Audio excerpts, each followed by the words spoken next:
वक्त का किस्सा है। एक गांव में बिट्टू नाम का लड़का तंदूर पर रोटियों का काम किया करता था। वो बहुत खूबसूरत और नफीस रोटियां बनाया करता था, जिसकी वजह से उसकी सेल काफी अच्छी थी। बिट्टू मंडी से सस्ते दामों पर आटा खरीद कर आता और उसकी रोटियां बनाता ताकि उसको बचत अच्छी हो सके। उसी गांव में मीठे नाम का एक आदमी था। उसके घर जब भी कोई फंक्शन होता, वो बिट्टू को बातों में फंसा कर उससे उधार रोटियां ले जाता, जिस वजह से बिट्टू के पास कई दफा आटा खरीदने के पैसे न होते और उसे मजबूरन आटा उधार लेने जाना पड़ता। भाई साहब एक आटे की बोरी चाहिए। अरे बिट्टू वो तो तुम्हें रोज चाहिए होती है, इसमें नहीं क्या बात है, मैं देता हूँ। नहीं भाई, आज मुझे आटा उधार चाहिए, मेरे पास आटा खरीदने के पैसे नहीं है। क्या बात है बिट्टू, तुम्हारा काम अच्छा नहीं चल रहा है आजकल क्या? ऐसी बात नहीं है भाई, बस आप छोड़ो। अगर मुझे उधार आटा दे सकते हो तो दे दो। क्यों नहीं बिट्टू, तुम मेरे बहुत अच्छे ग्राहक हो, तुम्हें मैं जरूर आटा उधार दूंगा, तुम एक बोरी ले जाओ। बहुत शुक्रिया भाई आपका, मैं आपको जल्दी आपके पैसे दे दूंगा। बिट्टू उससे आटा ले जाता है और तंदूर पर आकर रोटियां बनाने लग जाता है। तो मीठा फिर उससे रोटियां खरीदने आ जाता है। मीठे को देखकर बिट्टू खुश हो जाता है कि शायद वो उसका उधार वापस देने आया है। बिट्टू जल्दी से बताओ मेरे उधार के कितने पैसे हो गए हैं? मीठे भैया फंक्शन पर 500 रोटियां लेकर गए थे और उसके अलावा खुशी, गमी और आम दिनों की सारी रोटियां मिलाकर 18,000 रूपए हुए हैं। बिट्टू फिर एक काम करो, 300 रोटियां और देकर 20,000 रूपए पूरे कर दो, तुम्हें 3 दिन बाद सारे पैसे दे दूंगा। मीठे भाई आप क्या बातें कर रहे हो? मैं अब उधार रोटियां नहीं दे सकता, मेरे पास अगला माल खरीदने के पैसे नहीं है। मैं आज भी आटा उधार लेकर आया हूँ, मेहरबानी करो आज सारा उधार दे दो। बिट्टू मैं कह रहा हूँ ना, 3 दिन बाद पैसे दे दूंगा। एतबार नाम की भी कोई चीज होती है। चलो 300 रोटियां दो। मीठे भाई मैं अब उधार नहीं दे सकता, आप मेरी मजबूरी समझो। आज आप उधार पैसे दिए बगैर नहीं जा सकते। मोटे गैस से भरे पेट वाले, तू होता कौन है मुझे रोकने वाला? मैं चाह रहा हूँ शराफत से काम हो जाए, लेकिन तू मुझे मजबूर कर रहा है। रोटियां नहीं देनी तो ना दे, अब तू मुझसे उधार के पैसे वापस तो लेकर दिखा, तेरे पेट में सुई मार कर तेरी उई निकाल दूंगा।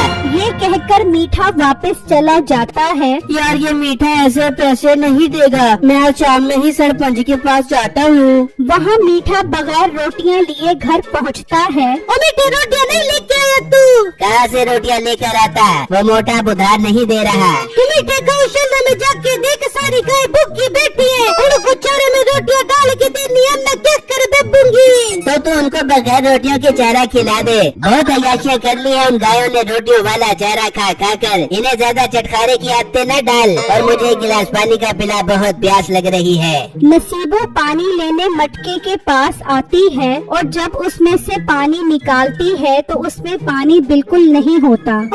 मटके में पानी खत्म हो गया, मैं जा रही हूँ नदी पर पानी भरने के लिए। नसीबो मटका उठाकर पानी भरने के लिए निकल जाती है और नहर पर पहुंच जाती है। और जब वो मटके से पानी भर रही होती है तो उसमें एक छोटी बोतल आ जाती है और वो मटके से वो बोतल निकाल लेती है। हाय मेरे मजे आ गए, मेरे दादा जाने मुझे शीशे की बोतल वाले जिन्हें की कहानियाँ सुनाया करते थे, आज वो कहानियाँ सच हो गई। मैं जादू जाकर बेटा को बताती हूँ। नसीबो मटके का पानी वहीं छोड़कर बोतल लेकर घर पहुंच जाती है। मीठे ये देख मैं क्या लेकर आई हूँ। अरे बेगम ये शीशी में क्या है? अरे मीठे तेरे दादा जाने तुझे कोई कहानियाँ नहीं सुनाया करते थे। अरे मीठे ये शीशी मुझे नदी से मिली है, किसी बाबे ने इसमें जिन को कैद करके फेंक दिया हो बेका। हम इसको आजाद करवाते हैं, फिर जिन हमारी सारी ख्वाहिशें पूरी कर देगा। अरे बेगम क्या मस्त चीज तेरे हाथ लगी है, चल इसका ढक्कन खोल कर जिन को आजाद कर, आज से हम आराम करेंगे और ये जिन काम करेगा। नसीबो उसका ढक्कन खोलती है लेकिन उसमें से कोई जिन नहीं निकलता। अरे बेगम ये जिन बाहर क्यों नहीं निकल रहा? मीठा मुझे लगता है जिन भाई सो रहे हैं, मैं इसे आवाज दे के उठाती हूँ। और जिन भाई मैंने ढक्कन दरवाजा खोल दिया है, बाहर निकलो, हमारी सारी ख्वाहिशें पूरी कर दे। वो इंतजार करते हैं लेकिन जिन ने कहाँ बाहर निकलना था। ओ बेगम, मुझे लगता है जिन अंकल काफी गहरी नींद सो रहे हैं, तो शीशी को उल्टा करके उन्हें बाहर निकाल। वो बोतल को उल्टाती है तो उसमें से सुरमा निकलता है और उन दोनों को बहुत गुस्सा आता है। अबे धत तेरे की, इसमें तो आंखों में लगाने वाला सुरमा है। ये तेरा दादा तुझे झूठी कहानियाँ सुनाता रहा है, सारे अरमानों पे पानी फेर दिया मेरे। वहाँ बिट्टू सरपंच के पास पहुँचता है और उसे मीठे के उधार पैसे वापस न देने की बातें बताता है। ये तो बहुत बड़ी बात है, उसने तुम्हारे पैसे वापस नहीं किए। तुम फिक्र मत करो, मैं उसे अभी बुलवाता हूँ। जाओ मुलाजिम हो, जाओ उसे लेकर आओ। उसके मुलाजिम मीठे को लेने चले जाते हैं और उसके घर पहुँच जाते हैं। मीठे, तुम्हें सरपंच बुला रहे हैं। क्या बात है भाई साहब, सरपंच साहब ने खैर से बुलाया है। हमने बिट्टू तंदूर वाले के पैसे उधार देने थे, वो शिकायत लेके सरपंच के पास पहुंच गया है। चलो सरपंच के पास और उसके उधार के पैसे वापस करो। अच्छा भाई आप चलो, मैं 10 मिनट तक आता हूँ। नहीं तुम हमारे साथ ही चलो। अरे भाई मैं कह रहा हूँ मैं 10 मिनट तक आ रहा हूँ, तुम चलो। वो मुलाजिम चले जाते हैं तो मीठा नसीबों को कहता है, अरे बेगम, वो मोटा तो सरपंच के पास मेरी शिकायत लेकर पहुँच गया है। अब उसे उधार के पैसे कहाँ से दूँ? अरे बेटे तू एक काम कर, तू ये सुरमा ले जा और उन पैसों के बदले ये सुरमा उसे दे दे दियो। और मोटी नाक वाली औरत, ये गटर का सुरमा है, सोने का सुरमा नहीं है जो उसे बेच दूं। तो मीठे ये तेरी कारीगरी है, तो कैसे इस गटर के सुरमे को सोने का सुरमा बना के उस मोटे को बेचता है? अच्छा बेगम, अगर ये बात है तो फिर तू देख अपने शोर की कारीगरी, कैसे उसे उल्लू बनाता हूँ। मीठा वो सुरमा ले जाता है और सरपंच के पास पहुंच जाता है। लो सरपंच साहब, मीठा आ गया है, इससे मेरे उधार के 18,000 रुपए दिलवा दो। मीठे, तो उस गरीब लड़के से रोटियां उधार लेकर जाता रहा है, पैसे कौन देगा?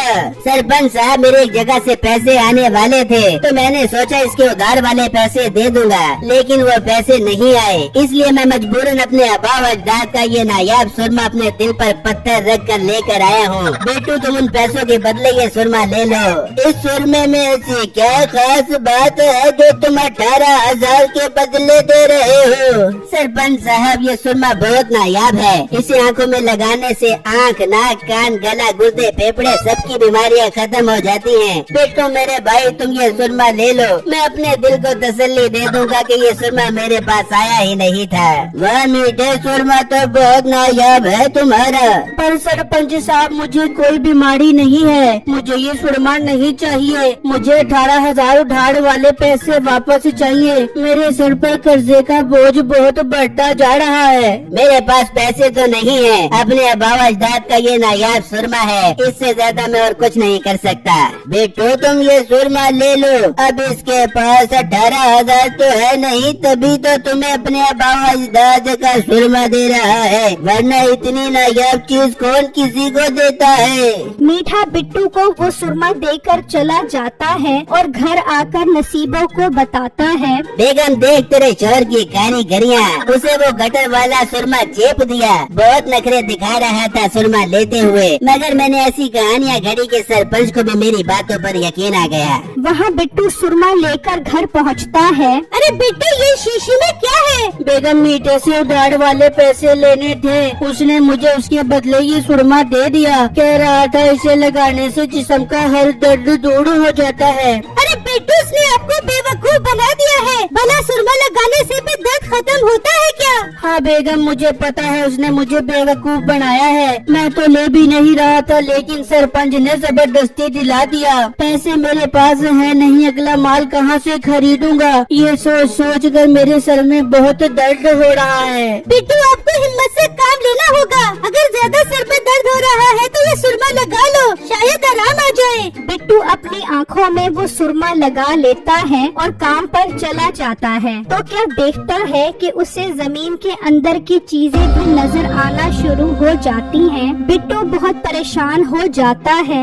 अरे ये क्या चमत्कार हो गया, मुझे तो जमीन के अंदर की चीजें भी नजर आ रही हैं, इसका मतलब ये सब सुरमे का कमाल है। बिट्टू थोड़ा और आगे आता है तो उसे जमीन में सोना नजर आता है। वो खुदाई करके जमीन से सारा सोना निकाल लेता है और घर आकर अपनी बीवी को सब बताता है। उसकी बेगम बहुत खुश हो जाती है। बेगम, मैं आज बहुत खुश हूँ। मैं सरपंच के पास शुक्रिया अदा करने के लिए जा रहा हूँ। बिट्टू सरपंच के पास पहुँचता है तो उसे वहाँ जमीन में सोना नजर आता है। बिट्टू सरपंच को सारी बात बताता है तो वो अपने मुलाजमों से जमीन की खुदाई करवाता है तो वहाँ से भी सोना निकलता है। मुलाजिमों, जाओ और मीठे को बुला कर आओ। वो मीठे के घर पहुँचते हैं और उसे ले आते हैं। मीठा वहाँ सोना देखकर हैरान परेशान हो जाता है। मीठे, क्या तुम्हारे पास और सुरमा है? देखो, बिट्टू ने वो अपनी आंखों में लगाया तो उसे जमीन के अंदर के सारे खजाने नजर आने लग गए।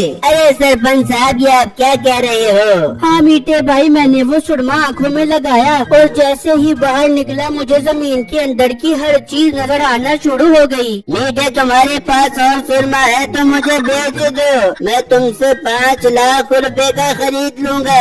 सरपंच साहब, मेरे पास और सुरमा नहीं है। बिट्टू मेरे प्यारे भाई, मेरे आबा अजदाद मुझे ख्वाब में आकर बहुत गालियाँ देते हैं कि तुमने ये सुरमा क्यों बेच दिया। तुम मुझे मेरा सुरमा वापस कर दो ताकि मैं अपने आबा अजदाद की गालियों से बच सकूं। मैं पागल हूँ जो आपको इतना नायाब सुरमा वापस कर दूँ। बेटे, पागल मत बनो। मेरे आबा अजदाद की निशानी मुझे वापस कर दो। ये तू क्या बकवास कर रहा है? तेरे आबा अजदाद की निशानी तूने उधार के पैसों के बदले बेच दी। अब तो चुप करके निकल जा। मोटी नाक वाली औरत, और देख अपने शोर की कारीगरियाँ। हमने उसे सुरमा नहीं बल्कि खजाने की चाबी दे दी है। इस तरह बिट्टू का भला और मीठे का नुकसान हो जाता है।